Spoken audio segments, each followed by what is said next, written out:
नमस्कार, मैं हूँ सीमा साहनी। हाजिर हुई हूँ एक नई कहानी के साथ। कहानी अच्छी लगी तो वीडियो को लाइक जरूर करिएगा। ससुराल में वो पहली सुबह आज भी याद है मुझे। कितना हड़बड़ा के उठी थी ये सोचते हुए कि न जाने क्या सोचेंगे सब। एक ही रात तो नए घर में काटी थी और इतना बदलाव जैसे लग रहा था किसी ने आकाश में उड़ती चिड़िया को मोतियों की लालच देकर पिंजरे में बंद कर दिया हो।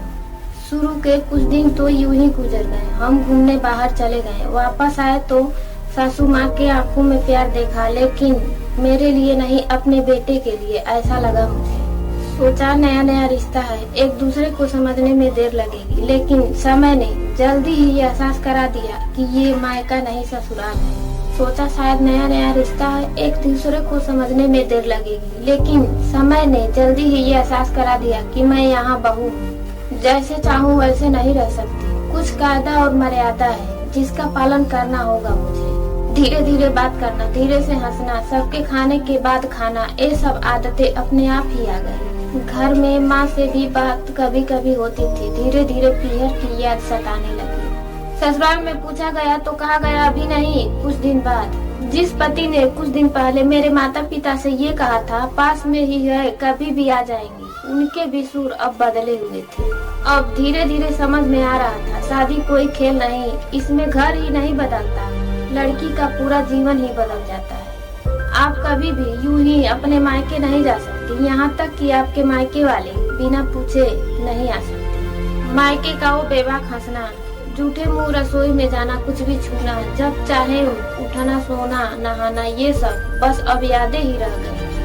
अब मुझे अच्छे से समझ में आ रहा था कि क्यों विदाई के समय सब लोग मुझे गले से लगा के इतना रो रहे थे। असल में मुझसे दूर होने का यह एहसास तो उन्हें हो ही रहा था। एक और बात थी जो उन्हें अंदर ही अंदर परेशान कर रही थी। जिस सच से उन्होंने मुझे इतनी साल दूर रखा, वो सच अब मेरे सामने आ ही जाएगा। पापा की ये झूठ कि मैं उनकी बेटी नहीं बेटा हूँ अब ज्यादा दिन तक नहीं छुप पाएगा। उनकी सबसे बड़ी चिंता ये थी।